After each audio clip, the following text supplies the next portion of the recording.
I think the Korean footballing goat is without a doubt Son Heung-min. I like that. The one who predicts France to win the World Cup says a Spaniard will win the Golden Ball, and the one who predicts Spain to win the World Cup says a Frenchman will win the Golden Ball. I just think the way we won was incredible, and I was in Korea for that match actually working with FIFA, and I remember just on the street random people were celebrating, giving each other high fives. So I would love to see Harry Kane in a Korean national team uniform. Welcome everybody to Make Football Great Again, your definitive 48-nation roadmap to the 2026 World Cup. I'm Harry Brent, and over the coming weeks and months, we're going to be profiling every single nation heading to the tournament this summer to find out more about not just the teams, but also the countries, the cultures, and the fans. And hopefully, we're going to uncover a few little secrets and stories along the way too. Today, though, we're covering South Korea, hosts of the 2002 World Cup, and I'm delighted to say that we're joined by Korean football experts Jason Lee and Albert Kim. Guys, thank you so much for joining us. How's it all going? Going good. Thanks for having us, Harry. Listen, man, it's exciting. First World Cup in the United States since 1994. I know Jason's up north of the border, but it's still a North American World Cup, and I flew from Seoul just to be here for the tournament, so I'm very excited. Yeah, thanks for having us. I'm like Albert said, I'm right by Toronto, so I'll get to see all the festivities that are happening in Canada. And I don't think Korea are set to play, but we do have a couple of nice games in Toronto and Vancouver. So the Canadians are also very excited about this World Cup. Yeah, you guys right in the thick of it this summer, which will be great. So, in a second, we're going to learn all about South Korea and what we can expect from them at the tournament this summer. But before we get officially cracking, I just want to kick off with a segment I like to call One Truth and One Lie. So, what I'm going to do is I'm going to present two seemingly crazy facts about the Korean national team. One of them is 100% true. The other is completely made up. I'll read them back to back, and then I just want to see if you guys can decipher which is which. So, sentence or fact number one. South Korean legend Park Ji-sung was so famous for his endurance that he once signed a sponsorship deal with a battery company who had him play a friendly match with a small LED light on his forehead. To signify, I guess, that he's battery powered. I don't know. Fact number two. When Ahn Hyun-wan scored the golden goal that knocked Italy out of the 2002 World Cup, he was playing for Italian club Perugia at the time. The next morning, the owner of Perugia went on national radio to announce that he was officially firing Ahn from Perugia, saying, "I have no intention of paying a salary to someone who has ruined Italian football." So, which do you think is the true fact? Did Park Ji-sung wear an LED light on his head in a friendly? Or was Ahn Hyun-wan sacked after knocking Italy out of the World Cup? I mean, Jason, I think we know the answer. Yeah, I think it's the second one that's true, correct? Yeah, he got kicked out of the Italian club. Yeah, 100% true. Yeah, it's a crazy fact, isn't it? I mean, perhaps, one of those things where it's just sort of scarcely believable, but if, admittedly, a little bit of a well-known thing to some. But yeah, what a crazy fact. Scoring the goal that knocked Italy out of the round of 16 in 2002, and then that's it. That costs you your contract at a club.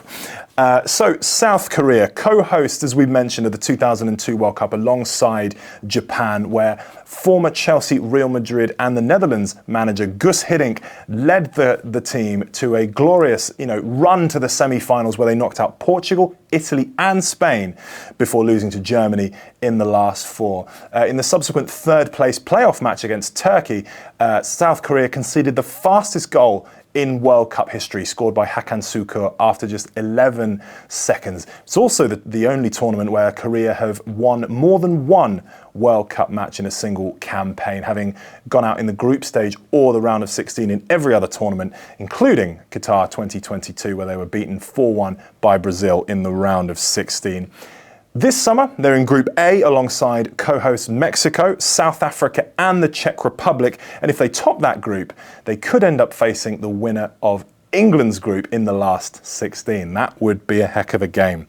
But before we get into the nitty-gritty about the 2026 World Cup, I just want to kick off officially with the section we call the travel log. So before we talk players and tactics and learn what we're going to expect from Korea this summer, I just want to find out a little bit more about the footballing culture, the history, the sort of identity of Korean football. So kick us off. Jason, we'll start with you and then Albert will come to you. Who is South Korea's footballing GOAT?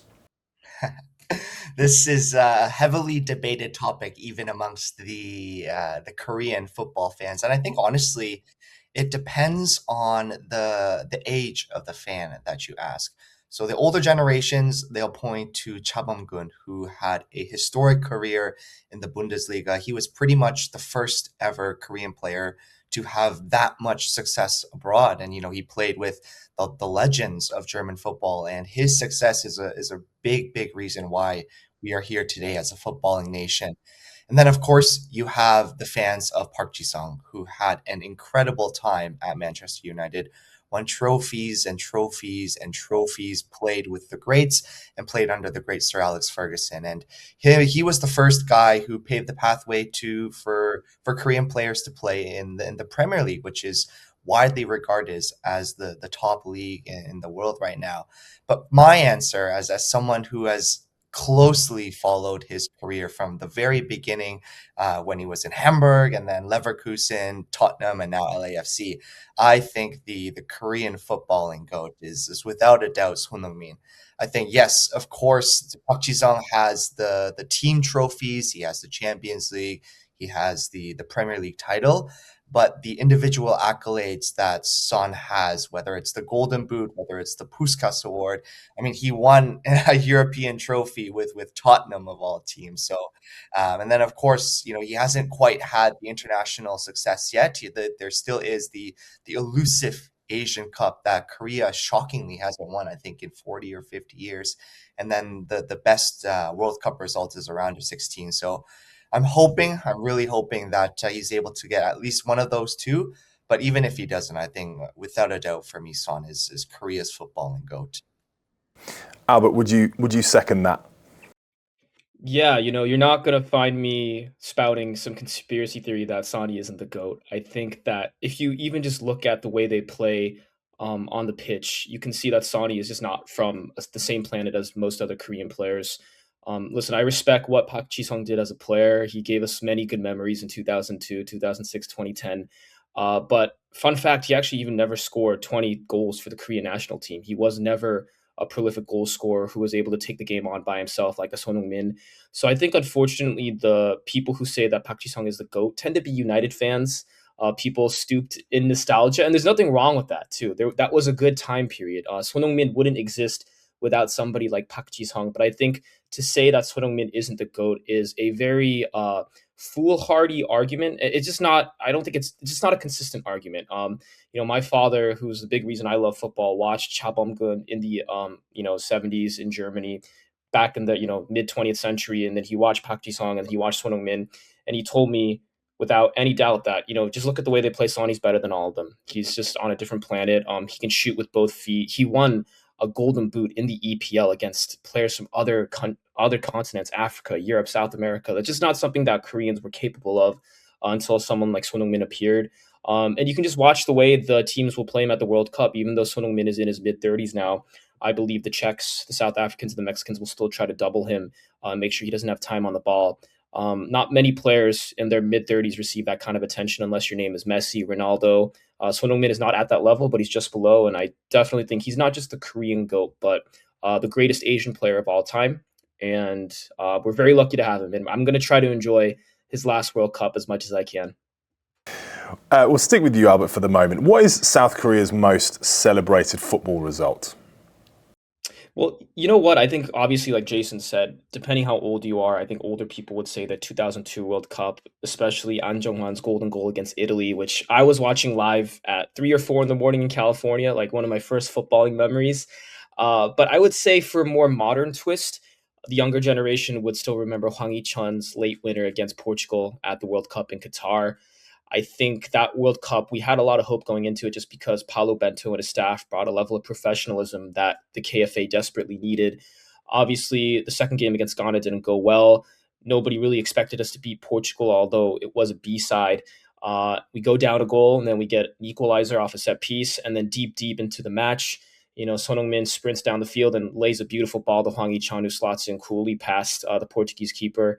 I just think the way we won was incredible. And I was in Korea for that match, actually working with FIFA. And I remember just on the street, random people were celebrating, giving each other high fives, something we haven't seen since 2002. And I think, just for a little perspective, the K League in Korea is growing. The domestic league isn't that bad compared to what it used to be, but I think most people still care more about the national team. And that was really one night where I saw the entire country watching a football match. And it's going to be hard to top that, I think. No matter what happens in 2026, a last minute injury time winner against a European nation to send us to the round of 16, something you're going to remember for the rest of your life, and I certainly will. Jason, same question to you. Is that fair what Albert summed up there? Yeah, I think it's definitely fair, and I think this question is there's definitely a little bit of subjectivity in what you were able to witness and where and who you were with. I think objectively, without a doubt, the 2002 World Cup is the most impactful. It's the foundation of Korean football per se. It's why it's inspired multiple generations of Korean football talent, and a big reason why we are a footballing nation. But I think for me, subjectivity coming into play. I'm wearing the jersey right now. Actually, you can see a little bit. It's the Korea Germany game in I think it was the Russian World Cup, and it was also an injury time, and it was Sonny's second goal to cement the 2-0 win against Germany. And nobody really expected this result. We had an embarrassing loss against the Swedes in game one, and then against Mexico, it was also another painful loss. And so we were up against the defending champions, the Germany team, who had on paper one of the best teams in the tournament for sure. And to beat them 2-0 and send them out of the tournament, although we weren't able to progress, seeing the joy of Son score the second goal, for me, that's etched in my memory forever. You kind of already touched on it there, Jason, but does the 2002 World Cup still have a big influence on South Korean football culture and expectations at the World Cup, perhaps? Yeah, I think I'll answer that a couple of different ways. I think number one, positively speaking, yes, absolutely. It's like mentioned just before. It's a really really big reason why so many fans and players are passionate about football. We saw the jubilation and the excitement that team was able to inspire, a whole country in 2002, and it proved that yes, Korea can compete on a global stage. And it's the reason it was the tournament that Park Ji-sung was found, and after that he made his move to PSV and then eventually Manchester United. And it was also the tournament that guys like Son Heung-min, Hwang Hee-chan, the current generation watched and grew up, and that was their model in terms of, hey, this is who I want to become. But then also I think we have to touch on the negative aspects of the 2002 World Cup as well, where a lot of the players on that team, probably undeservedly, are currently managers of either the national team, a lot of the teams in the domestic league, and of course, the good players can become good managers, but I think more often than not, good players often don't become good managers. And despite the poor results, the poor tactics, the poor leadership, because they have that legacy of being a 2002 World Cup generation, they continue to recycle the jobs. And so there's been a little bit of a stall or a lack of progression in terms of the domestic league and the development of Korean football in general. So it's a positive, but also surprisingly, it's been a bit of a negative as well. Speaking of, you mentioned what doesn't make a good manager. Speaking of good managers, Gus Hiddink, is he still, the man who led Korea at that World Cup? Albert, is he still a national hero in Korea? Yeah, if I recall, he still gets free flights for life on a certain airline. I think it's Korean Air. A little personal note: one of my best friends is actually family friends with Mr. Hiddink, so he does actually come into Korea once in a while. But he's a very low key man. He's a bit older, so he doesn't want the attention. But if he walked along the street in any neighborhood in Seoul, he'd be mobbed instantly. People would ask him for pictures. They would almost cry, I think, and just thank him for all the memories. I think that obviously making it to the third place match of a World Cup is special. But I think what he did was instill a level of professionalism within the national team that was desperately missing, especially after the disastrous 1998 World Cup.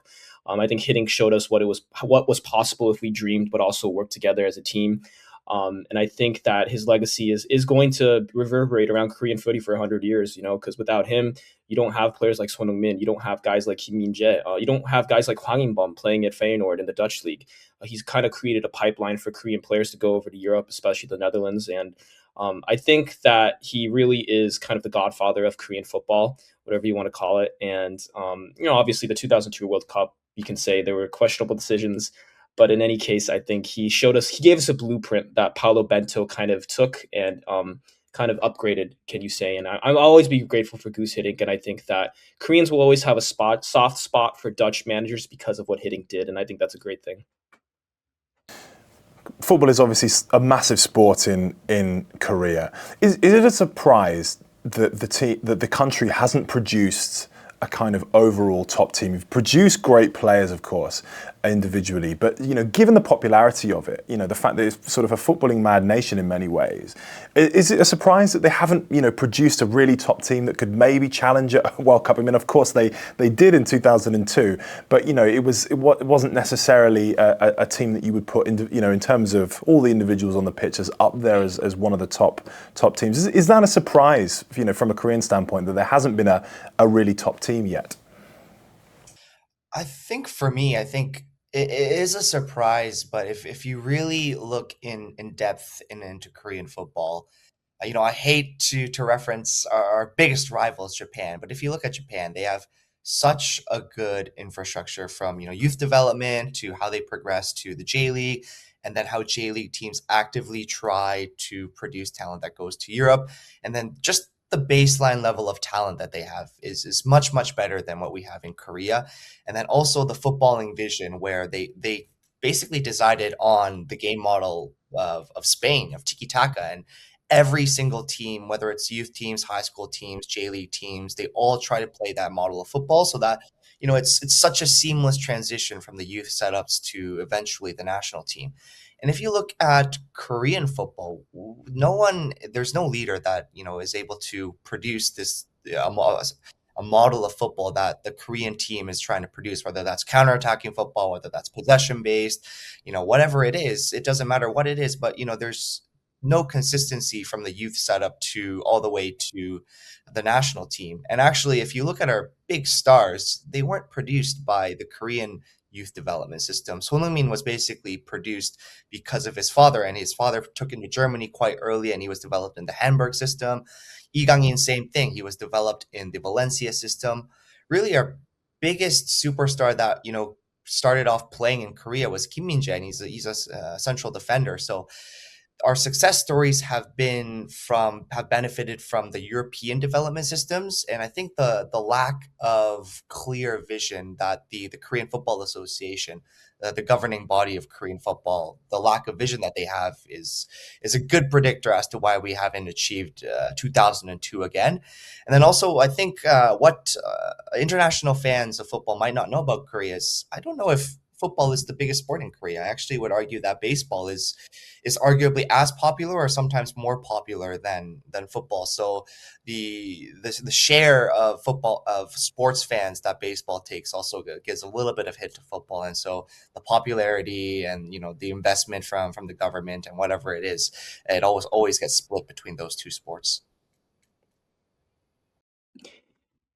Yeah, I just to add on what Jason said, as someone who spends a lot of time living in Seoul, I think that there are more younger kids who play football now, and you see it in the football pitches in Seoul. There's tons of high school, middle schools with full length 100-yard football pitches. Also, futsal is also popular as well. That also promotes, I think, players developing their skills in smaller spaces. But like Jason said, the bigger problem is I just think the infrastructure of the way our system is set up. I actually think we have very similar problems to Italy. Obviously, we've never won 4 World Cups like the Italians have, but we have an aging population, a very corrupt football federation, managers in the domestic K League who care more about keeping their jobs than developing players or developing a style of play that adheres to a certain code, which players can learn from and also take to the national team, is also a very big issue. So yeah, there's just a systemic rot in the KFA. I think there's a lot more selfish players, selfish people in that association compared to where the JFA has decided to come together for the betterment of their national team. And yes, I think that there are problems with domestic managers that people haven't talked about enough. The 2002 generation, like Jason said, produced many good players. A lot of them are very stuck in their ways. They're very boomerish, as we say in the United States. They're not used to dealing with younger players that are communicating with a new generation of players. So I think that you also see a lot of domestic players in the K League complaining about the quality of coaches in Korea. You've seen somebody like Lee Seung-hoo, who's a former Barcelona youth product, who complained about the quality of coaches he's had in Korea and praising his last foreign manager, Gus Poyet, who won the K League with Jeonbuk Motors, saying that, oh, Gus is like the one manager in Korea who actually knows what he's doing. He doesn't care so much about what the players do in their free time. He just cares about getting results on the pitch and treating us like professionals. And I think it's a real problem. And it's like Jason said, a lot of our players, the best ones, developed abroad. And if I had a son or a daughter, I would want them also to play in Germany or Spain right before puberty, and I would not want to develop them in the Korean system. And I just think it's also an issue of just the way we organize our football. It's a complete mess, and unfortunately, I don't see it changing anytime soon, especially with the current head of the KFA, Chung Mong-gyu. Interesting, yeah. So we'll move on now to the section we call the scouting report. So this is where we'll find out a little bit more about the players, the team itself, the manager, and what we can expect from Korea this summer. So Albert, we'll stick with you for the moment. Just for the British fans tuning in to us today, who are we going to recognise in the squad? Are there any Premier League players, any former Premier League players, any big name non-Premier League players? What can you tell us? Well, I think obviously you'll recognize Son Heung-min. There's not much needs to be said. He was the talents man. But other players you might recognize are Hwang Hee-chan, and I know that's surprising because he didn't play much at Wolves this year. I think he's pretty much on the outs in Europe. I think he remains still an important part of this national team, especially as a super sub. He's going to be somebody who comes on later in the second half, especially when Korea is down a goal, to create something because despite his lack of form in Europe, he's still very much trusted by Hong Myung-bo just for his explosive abilities. I also think some fans might recognize Hwang In-bum. Obviously, he plays in the Dutch league. He doesn't play in Europe, or he doesn't play in England, excuse me. But he's still a very quality midfielder who will kind of be the metronome of Korea's attack. And then over on the right side of the pitch, you'll have Lee Gang-in, who plays at PSG. Obviously, Tottenham fans will know him for the last offseason when he scored against them in that Super Cup. He's going to be another key player who I think is probably the next superstar of Korean football. Basically our version of a Toni Kroos, Luka Modric, who will kind of feed the ball into Sonny. I think he's around 25 now, so it's really his time to shine and take over as the leader of this national team. And I would say those three guys are people they should keep an eye on: Hwang Hee-chan, Hwang In-bum, and Lee Gang-in, even though they do not currently play in the Prem. Some of our other guys like Bae Jun-ho, who play in the Championship, a division under the Prem, are skilled players who will be part of this team, but I don't think they've done enough with their club teams to warrant many minutes with the national team at this moment. And I don't know how much they're honestly going to play at this World Cup unless we're down by a goal and need like a super sub with 5 minutes to go. Yeah, Lee Cannon is an interesting one. Flying under the radar a little bit, playing regularly for PSG, doesn't get the attention that perhaps, what he's been doing in Ligue 1 has deserved. Jason, do you see him as somebody that could really make a splash at this World Cup? Yeah, absolutely. I mean, he has experience making a splash at previous World Cups, albeit it was the U20 World Cup in 2019, I believe. And I think he was the youngest player there, and he ended up winning the Golden Boot as the most Golden Boot, whatever the Golden Ball, as the most talented player, and he led the Korean team to the finals against Ukraine, even though we lost. But that was our best ever result in the U20 World Cup. You're right, Harry, in that he definitely is struggling for playing time in PSG. Understandably so, when you have talents like Vitinha and João Neves and Fabian Ruiz, Warren Zaire-Emery. Those are world-class midfielders, and he also has to. He's also in the right wing. He has to complete with a Dembele, a Due, and a Kvaratskhelia. They're very, very tough competition. But in terms of sheer natural talent, raw natural talent, I'm actually a firm believer that he may be more talented than Son Heung-min, actually, in terms of the the quality that he has with that left foot and his ability to pick out a pass or come up with a clutch goal. And he also has that mentality where it's give the ball to me. I want the ball. I'm going to make something happen, and it doesn't matter whether he's double teamed or triple teamed. He's always going to make one moment that can change the game. So I actually think he's probably our most important player this World Cup. We're definitely one of the top three, and our success will determine how much chance creation he's able to provide for us. Yeah, Albert, I could see you kind of nodding along there. I wanted to ask you who South Korea's talisman is going to be at this World Cup. My assumption was Heung-min Son, but can I assume from what Jason was saying that it just might be someone else? Yeah, I mean, obviously Sonny is the spiritual and off the field leader, but I think Lee Gang-in is the most talented Korean player that we've ever had. It doesn't mean he's the best ever player. There's a difference between talent and I think your accomplishments, but I think what he can do on the ball. I mean, for kind of background information, Lee Gang-in has been famous since he was about a 5-year-old kid. He appeared on a Korean reality TV show called Shutdori with World Cup players from 2002 who coached him and realized, wow, this kid is unbelievable. He's not a regular Korean. He became famous, and then around the age of 10, I believe he was scouted by Valencia, moved over to Spain. His father moved his entire family so the kid could have a chance, and now he's become, I wouldn't say a regular at PSG, but a semi decent player for them, but also an Asian superstar. And yeah, I think that Son Heung-min is getting older. He's going to probably play as the number 9, and Lee Gang-in will be the one pulling the strings. He will probably touch the ball the most at this World Cup, and teams have already started doubling him. We saw it in Asian World Cup qualifiers when teams started limiting his space, especially along the touchline. So he is going to be the one who, if he's not producing assists for this national team, we're probably not going to be scoring many goals. But just not to glaze him too much, but that left foot is simply incredible. Whether it's on a set piece, penalty, I think he's got a golden touch that not many people have. And I like to joke that even culturally, he's more Spanish than he is Korean. The way he plays the game, you can see the tiki taka influence. He actually speaks Spanish better than Korean as well. So there are some times when the Korean public actually thinks, is this kid actually Korean? Because the way he plays is just so different. But I personally love it as a Korean who lived abroad for a long time. He's got a lot of spice, a lot of flair. And I think that many football fans, especially in England, should watch Lee Gang-in because he really is the next great Korean star. I'm not going to say he's going to do what Son Heung-min did because what Sonny did is incredible. But Lee Gang-in is definitely up next. And, I'm glad Jason gave him his props because, game is game. Just a question to you both. I mean, perhaps it'll be a name we've already mentioned, but is there a player in contention for the squad who European scouts are going to be keeping an eye on this summer and could, announce themselves to the world at this tournament? Ooh. A name? Kyungyu, Jason? Even though he's in Turkey?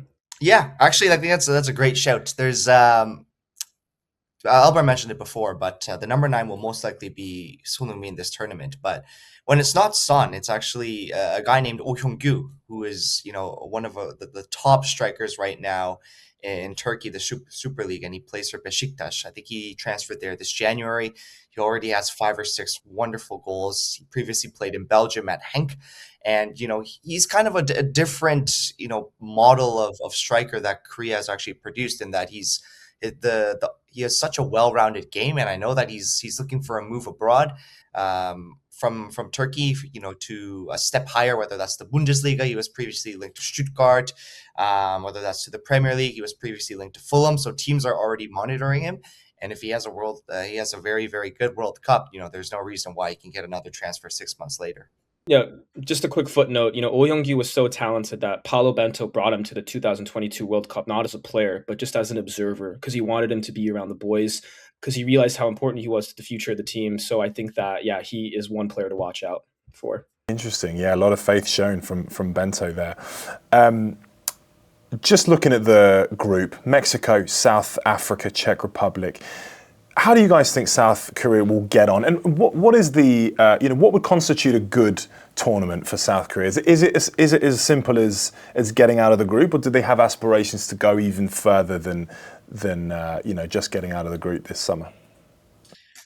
With this expanded World Cup format, I think getting out of the group is bare minimum. As a bare minimum. It's what we expect, especially it's without disrespecting the other opponents, it's definitely on paper, it's the easiest group that Korea have ever had in a World Cup. Again, it's just because it's the World Cup format. There's more teams, and so the level of talent is slightly more diluted. I think success for me would be getting to the round of 16, getting to that level again, and make hopefully playing a good game, whether it's against England, like you possibly mentioned, Harry, or at least putting up a good fight and possibly making it to the quarters. But I think anything better than a round of 16 would be incredible. Unfortunately, the team is struggling right now. There's been a little bit of controversy surrounding the manager, Hong Myung-bo, who was actually a 2002 legend. We briefly discussed it earlier in the show, and he basically was begged by the Korean Football Association to take the job after Jurgen Klinsmann had left the team in the mess. But the problem is he's simply not a good manager from a tactical perspective. And the recent controversy is that his assistant manager, who is Portuguese, went on Portuguese media and basically told them that I make up all the tactics and the formations and the training sessions, and Hong Myung-bo is just there to be a glorified cheerleader, and that was disseminated to the Korea media, and there's been a whole storm of media frenzy after that interview was published. So it's safe to say that the Korean national team is not in a good place right now, but we've done it before where which it seems like we're struggling on paper. The results before tournament have gone bad, and there's so much negative perception surrounding the national team. But ultimately, we do have the superstar talent to get the job done. It's whether we can be defensively compact enough to let those offensive superstars shine. Yeah, we've touched on, I mean, very interesting. That sounds utterly chaotic, the situation there. But as you say, there is, I guess, opportunity in chaos. Let's talk about the manager, Hong Myung-bo. He won the bronze ball, in fact, at the 2002 World Cup. How have Korea changed under his leadership? It doesn't sound like there's an awful lot of optimism from fans, but what's the verdict on him? I'm guessing not. There's not a lot of confidence. How does South Korea play under him? What can we expect from him this summer? Well, for a little perspective, is that Hong Myung-bo has managed the national team once before at the 2014 World Cup in Brazil when we crashed out disastrously, got famously whooped by Algeria 4-2. And then before that, he was actually the manager of our team at the 2012 Olympics in London, where we did win the bronze medal, where he kind of did raise his stock per se as a manager. Before taking this job, he was the head of Ulsan Hyundai in the K-League, where he did win multiple K-League titles. So he did have stock as a domestic manager. I just think the bigger problem with him is that the way he sets up his tactics is a very simple 4-2-3-1 in the past. Now he's playing a back three, which makes no sense because most of our players do not play that system with the domestic teams. I'd like to call him kind of the Korean version of Frank Lampard. I think that he was a fantastic player. I just don't think that means he deserves to be the manager, especially of the Korean national team. For a little background information, the KFA, after they fired Jurgen Klinsmann, deservedly so, looked all over the world for a manager and just couldn't find one. And what happened at the end of the day was apparently one of the KFA officials went to Hong Myung-bo's house around 11 or 12 at night, knocked on his door and asked him to meet for a coffee at a nearby coffee shop and begged him to take the job. Again, I can't tell people how to run their organizations, but for a national team job, especially at a World Cup, I think that's a pretty pathetic way to recruit a manager. In terms of his tactics, like I said, I call him a FIFA manager. It's very basic. He doesn't really make subs until he has to, around maybe like 10, 15 minutes left in the match. He just stands there and claps. I think in the last game against Austria in March, there was a camera shot of Lee Gang-in and Son Heung-min basically giving instructions to the players during a water break, and Hong was just standing there handing out water bottles and just looking like he didn't know what he was doing. It's a bit of a mess, and I don't want to discount what he did as a player because he was a fantastic player, but I just think as a manager, he got the job because of what he did as a player, and I think it's a real shame. It's not just a Korea problem; it's a problem across all countries where I think the barrier of entry to coaching is so high, and I think that it's a damnation of kind of where football is going, and the fact that you have to play at a high level to become a coach. And I really don't rate the man. I think he's very poor public speaker. I think he has doesn't have a really good ability to connect with the fans. Some of the stuff that he said after he took the job, saying that he considers this a volunteer service, even though he's getting paid, I think, close to $2 million. It really infuriated a lot of people. I hope he does well, but like I said, I don't think he deserved the job, and I think he's leading us to disaster. Before we get in trouble, I will say Frank Lampard has done a great job at Coventry this season. Yes, yes, but we'll see how they do when they come up. He's also That's done a why I good said job. about Frank.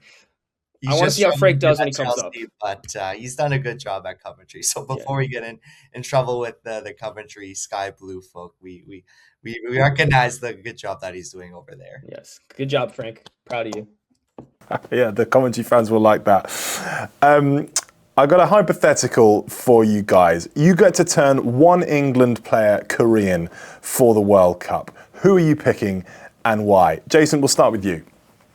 Oof, I will turn Harry Kane into a Korean player because simple. I think just for me personally, just watching them play for Spurs is a great joy for whether it was for 4 or 5 years they were together and they were breaking records together.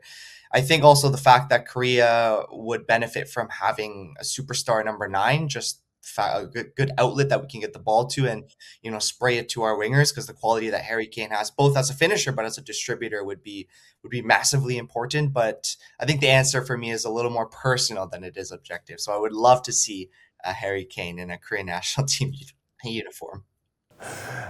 And Albert, Yeah, what about you? Jason stole mine because I am a big Bayern fan. But I'm going to go outside the box and say Nico O'Reilly. I know he scored yesterday against Chelsea. Korea, for all the attacking players that we have a huge lack of quality fullbacks. Our fullbacks can't really defend, can't really attack, aren't very fast.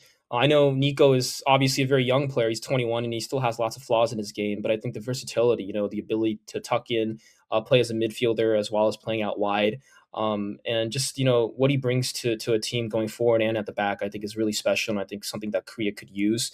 I think a lot of young Koreans they want to be like Son Heung-min, so they want to be a winger, they want to be a striker.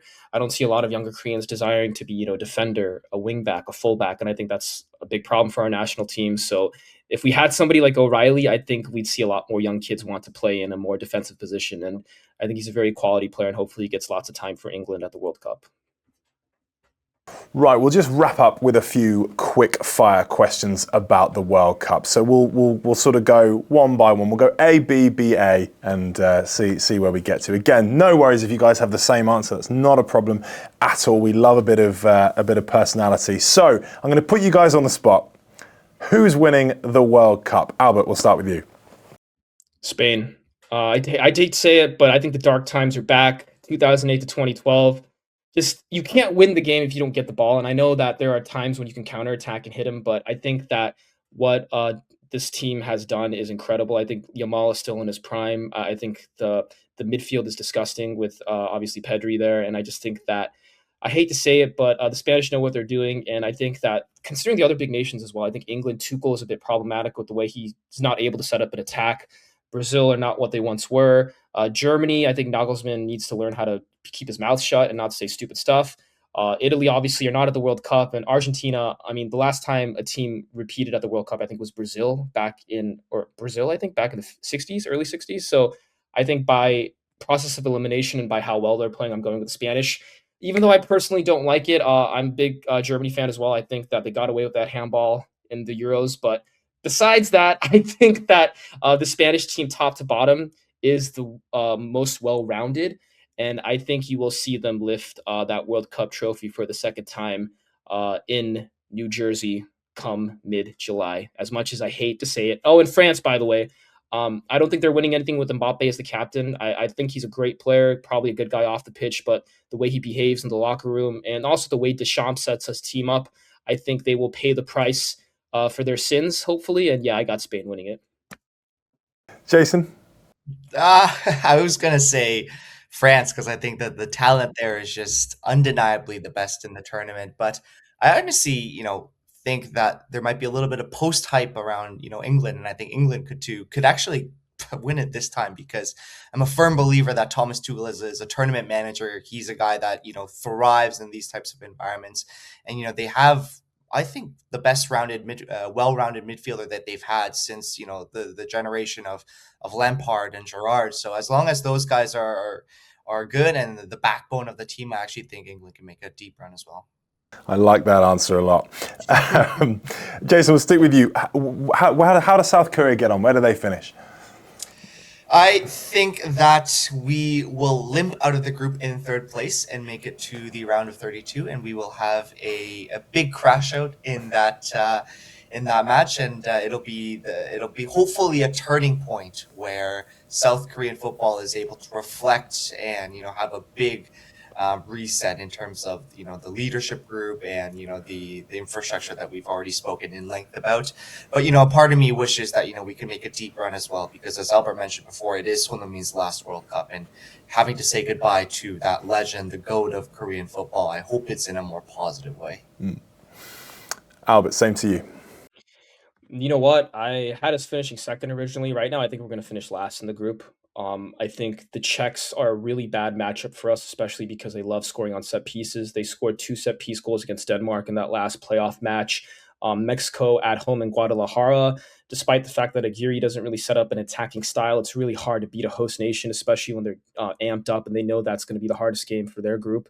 And then South Africa, on paper, we should beat them, but we don't play well against African opposition. And I think that's really the match where everything comes crashing down and the inquest begins into the KFA. I hope I'm wrong. I want a joyful summer, but I have zero faith in this current manager to get anything done.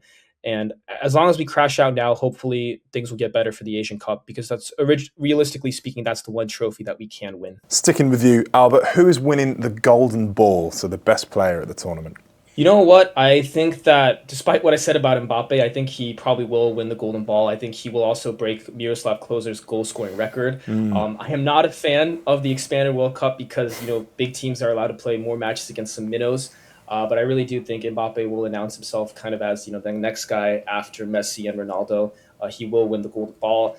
Maybe another sneaky shout is Erling Haaland, depending how well Norway do in their group. But right now I got Mbappe breaking Klose's record, and I think that'll be enough for him to win best player at the tournament.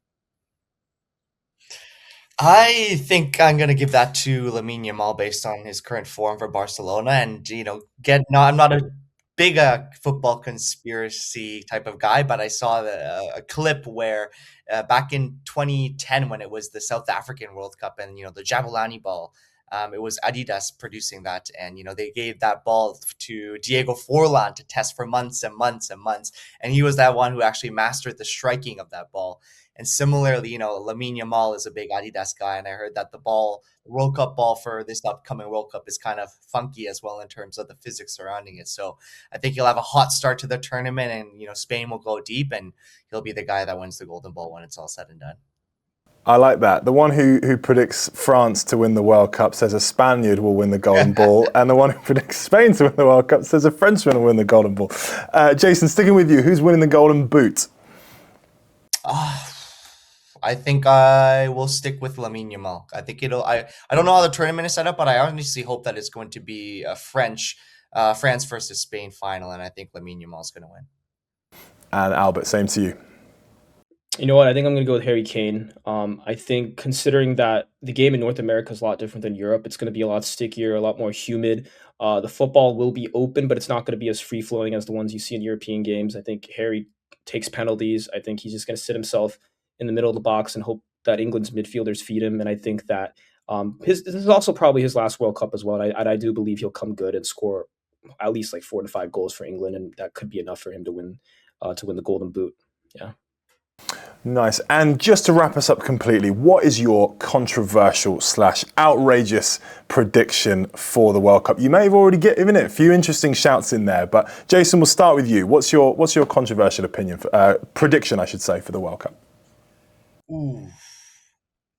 My controversial take is because I am a fan of the Korean national team, but I think that Japan will make the semifinals of this World Cup. Wow. Okay. I like that a lot. I mean, because commiserations from a South Korean point of view, but I like that. Very, very interesting. Albert, what about you?